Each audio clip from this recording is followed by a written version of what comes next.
पौराणिक कथा के अनुसार वृंदा नाम की एक कन्या थी। वृंदा का विवाह समुद्र मंथन से उत्पन्न हुए जलंधर नाम के राक्षस से कर दिया गया।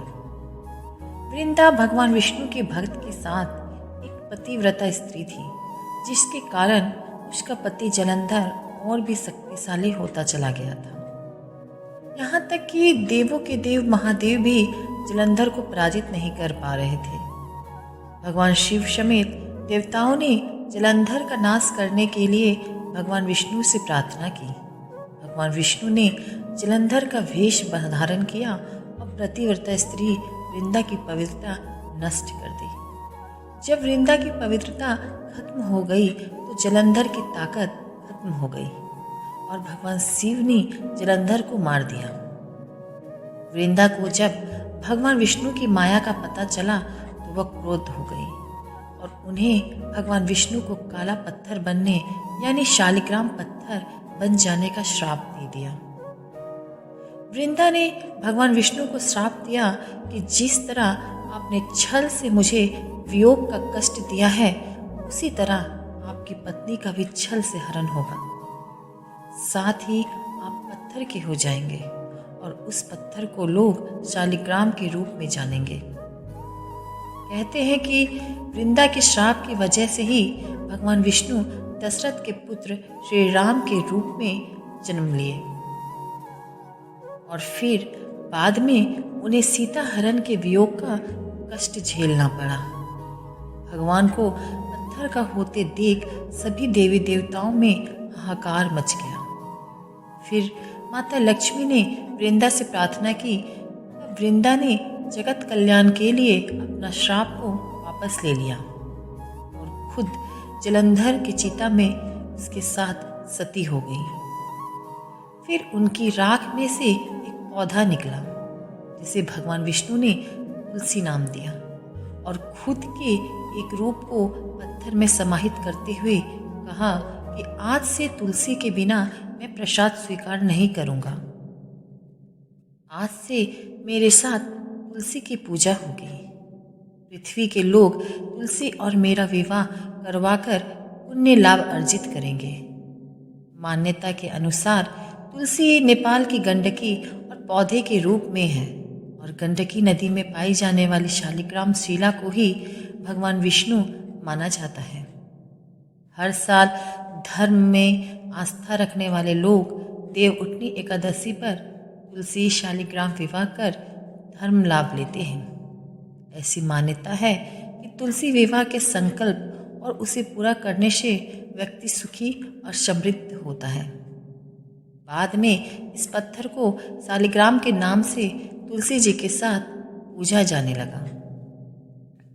कार्तिक महीने में तुलसी जी का शालिग्राम के साथ विवाह भी किया जाता है।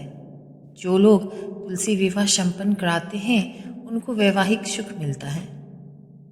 देवोत्थान एकादशी पर केवल तुलसी विवाह ही नहीं होता।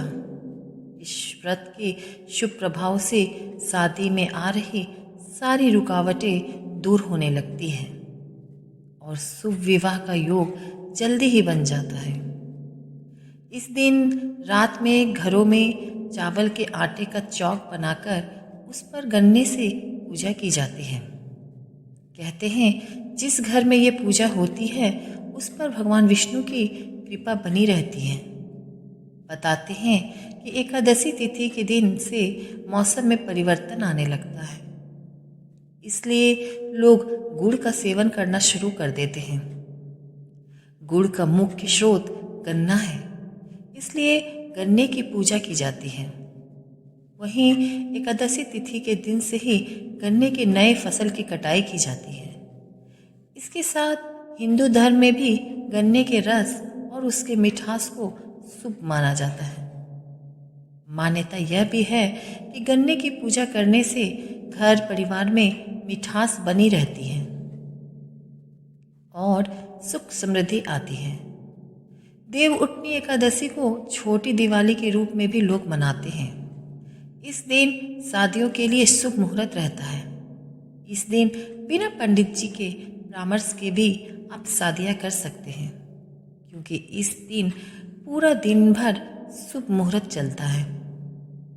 इसलिए शादियों का सबसे अच्छा योग इसी समय बनता है और इसी के बाद शादियां होनी प्रारंभ हो जाती हैं। देव उठनी एकादशी के दिन सुबह जल्दी स्नान करके भगवान विष्णु की सामने हाथ जोड़कर व्रत का संकल्प ले। शाम के समय पूजा स्थल साफ करके चूना, गेरू, हल्दी, आटे से रंगोली बनाए। घी के 11 दीपक जलाए। गन्ने को तुलसी चौड़ा के बगल में खड़ा कर दे। फिर तुलसी को चुंदरी श्रृंगार चढ़ाए। भगवान श्री हरि विष्णु की पूजा कर उन्हें गन्ना, अनार, केला, सिंघाड़ा जिसे हम पानी फल कहते हैं, लड्डू, बतासे, मूली आदि, ऋतुफल और अनाज आदि अर्पित करें। मंत्रोच्चारण श्रोत पाठ करें। इस दिन शंख बजाए, भजन कीर्तन करके देवों को जगाए। चरणामृत जरूर चढ़ाए और इस दिन तुलसी माता के साथ भगवान विष्णु की पूजा अवश्य करें, वो भी शालिग्राम यानी भगवान विष्णु के रूप के साथ। चलिए फ्रेंड्स, मिलती हूँ अगली वीडियो में। तब तक के लिए बाय, टेक केयर। अगर आप मेरे चैनल पर नए हैं तो प्लीज़ मेरे चैनल को विज़िट कीजिए। अगर आपको मेरी स्टोरीज़ पसंद आ रही हो तो प्लीज़ मेरे चैनल को लाइक, शेयर एंड सब्सक्राइब कीजिए। ऐसी ही छोटी छोटी जानकारियाँ लेकर मैं आपको अगली वीडियो में मिलूँगी।